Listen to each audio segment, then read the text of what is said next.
Halo pemirsa, Anda menyaksikan berita nasional terkini bersama saya Restu Wulandari.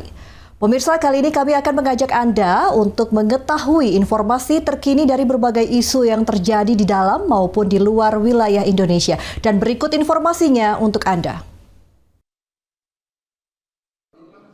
Baik. Mendikdasman sedang dalam perjalanan menuju ke kantor. Menteri Pendidikan Dasar dan Menengah Abdul Muti menegaskan istilah guru honorer akan dihapus dan digantikan dengan status pegawai pemerintah dengan perjanjian kerja atau P3K paruh waktu mulai tahun 2027. Kebijakan ini menjadi bagian dari pelaksanaan Undang-Undang Aparatur Sipil Negara yang menghapus status tenaga honorer di instansi pemerintah. Hari ini, karena hari ini dua menteri. Pernyataan tersebut disampaikan Abdul Muti saat memberikan keterangan pers di kantor Bakom Jakarta Pusat Rabu 6 Mei 2026. Menurutnya status P3K paruh waktu diberikan kepada guru non-ASN yang sudah mengikuti seleksi P3K namun belum memenuhi ambang batas kelulusan. Dan juga menjawab mengenai Abdul Muti menjelaskan kebijakan ini dilakukan agar para guru non-ASN tetap dapat mengajar dan tidak menimbulkan masalah dalam penyelenggaraan pendidikan di daerah. Pemerintah juga ingin memastikan proses belajar mengajar tetap berjalan meski status kepegawaian tenaga pendidik mengalami transisi. Fullnya 2024, tapi kemudian karena berbagai pertimbangan kemudian baru dilaksanakan efektif mulai tahun 2027. Jadi singkatnya seperti itu. Terkait penggajian, Abdul Muti menyebut tanggung jawab pembayaran gaji guru P3K termasuk P3K per waktu berada di tangan pemerintah daerah. Namun Kemendikdasmen membuka ruang koordinasi bagi Pemda yang mengalami kendala keuangan, sementara penjelasan lebih lanjut mengenai status ASN akan dikoordinasikan dengan Kementerian Pan-RB. Badan Komunikasi Pemerintah. Dari Jakarta, Ajeng Tiara, Angga Dagung, Berita Nasional TV.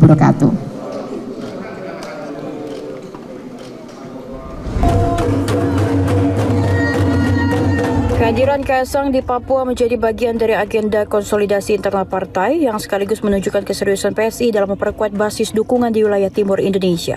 Rangkaian kegiatan ini meliputi Rakorwil serta pelantikan pengurus Dewan Pimpinan Wilayah dan Dewan Pimpinan Daerah PSI se-Papua, Rabu 6 Mei 2026.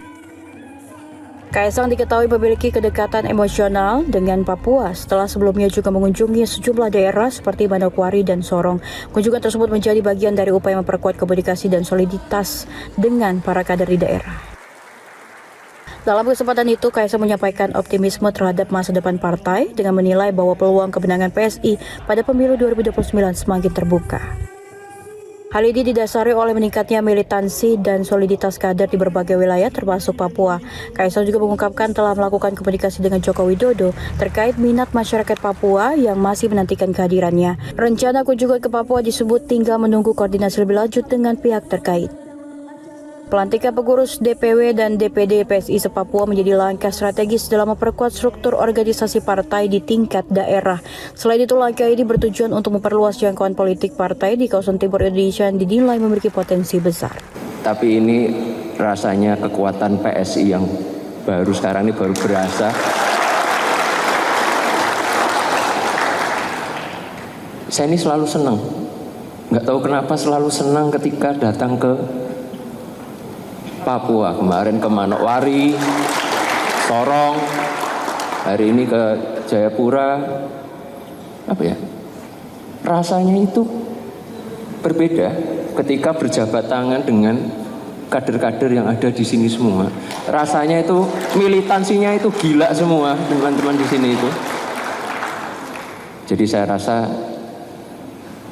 2029 bukan hal yang susah buat kita harusnya. Saya kemarin ngobrol dengan Bapak kita semua. Saya bilang kepada beliau, Bapak, saya baru sampai Manokwari aja, di sini sudah cariin Bapak semua. Terus beliau bilang kepada saya, yaudah, kapan saya harus ke sana? Nanti kita tinggal tunggu aja koordinasi dari ketua kita. Karena ini memang jadwalnya nanti ke Jawa Barat terlebih dahulu, setelah Jawa Barat ke Lampung, dari Lampung ke NTT, mungkin nanti setelah itu akan saya jadwalkan untuk bisa datang ke seluruh provinsi yang ada di Papua. Berarti ada 6 ya.